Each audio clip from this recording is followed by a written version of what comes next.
Et cette semaine, tu nous amènes sur les entrevues téléphoniques. Oui, parce que les entretiens téléphoniques là, sont de plus en plus fréquents. Ils peuvent sembler moins impressionnants qu'une entrevue en personne, mais ils sont aussi importants parce qu'ils représentent le premier contact avec l'employeur et la première étape du processus de recrutement. C'est quoi, en fait, un entretien téléphonique? Comme son nom l'indique, c'est une première entrevue qui se passe au téléphone. Je dis première car généralement, le processus ne s'arrête pas là. Souvent, l'entretien téléphonique est une introduction à l'entrevue en personne. C'est pendant cette étape que le recruteur va décider s'il veut ou non vous rencontrer en personne. C'est comme pour faire un genre de triage. Est-ce qu'on peut dire ça? T'es en plein ça. Dans le fond, là, dans ce processus-là, il y a beaucoup de gens. Puis c'est là qui diminue les gens qui veulent rencontrer en personne. Fait que c'est vraiment une étape qui est super importante. Puis c'est quoi la différence entre l'entrevue téléphonique et l'entrevue en personne? Ça peut sembler évident. L'employeur vous voit pas, c'est au téléphone.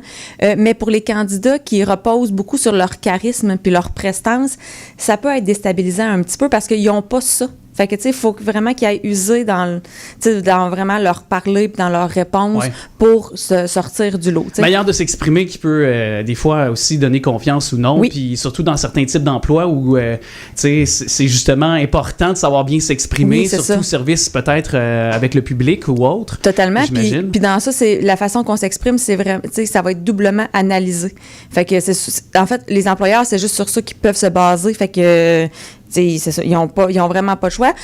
Puis certaines personnes aussi peuvent penser que l'entretien téléphonique n'est qu'une simple formalité puis que c'est pas nécessaire de bien se préparer. Mais c'est justement le contraire. Il faut être bien préparé pour pouvoir passer à l'étape de l'entrevue en personne. Parce que c'est pas les mêmes genres de questions qu'on se fait poser durant l'entrevue par la suite. Là, non, bien c'est sûr. Souvent, eux autres, ils veulent en savoir un petit peu plus sur toi. Fait que là, c'est le temps aussi de, tu sais, mettons, de vraiment cibler des choses que tu n'as pas été capable de mettre dans ton CV. Fait que, tu sais, le CV, c'est une page, hein. Fait qu'on peut pas tout écrire. Fait que c'est là, mettons, puis ils veulent aussi avoir, tu sais, mettons, ils veulent qu'on fasse des liens avec, tu sais, mettons, toutes nos compétences professionnelles et tout. Fait que c'est là, ils vont poser des petites questions, mais non, ça sera pas, là, les mêmes questions. Peut-être qu'il y a une ou deux questions qui peuvent revenir, mais ça sera pas la même chose qu'en personne. Est-ce que c'est de se prendre aussi des notes? Aussi, de se préparer à l'avance, d'avoir déjà décrit certaines phrases clés? C'est vraiment de se préparer et d'avoir l'offre d'emploi sous les yeux.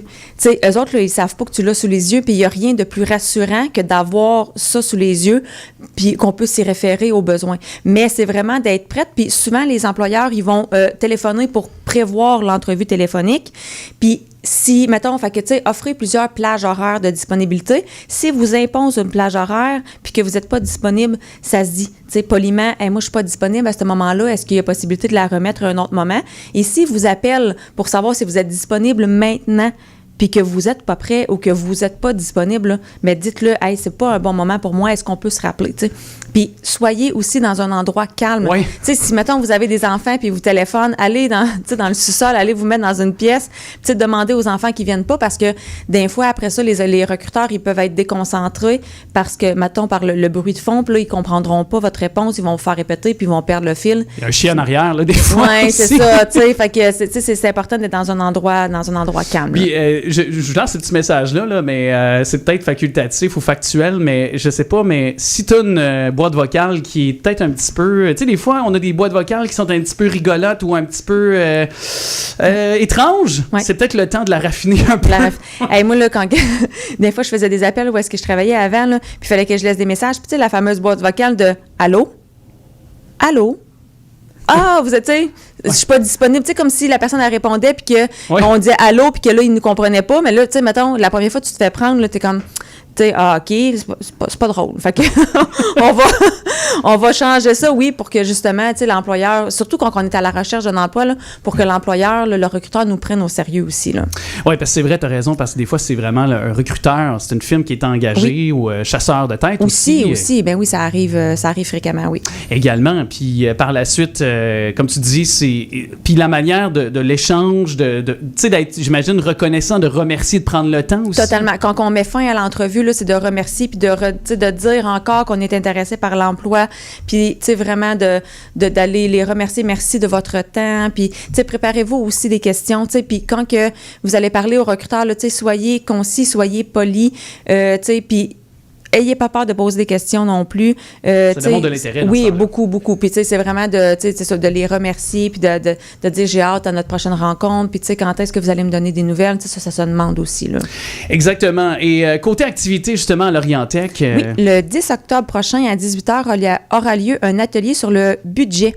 Venez en apprendre davantage sur la gestion d'un portefeuille équilibré et sur la mise en place de saines habitudes de consommation lors de cette séance d'information dans laquelle nous aborderons la santé financière, les prévisions budgétaires ainsi que les façons d'économiser.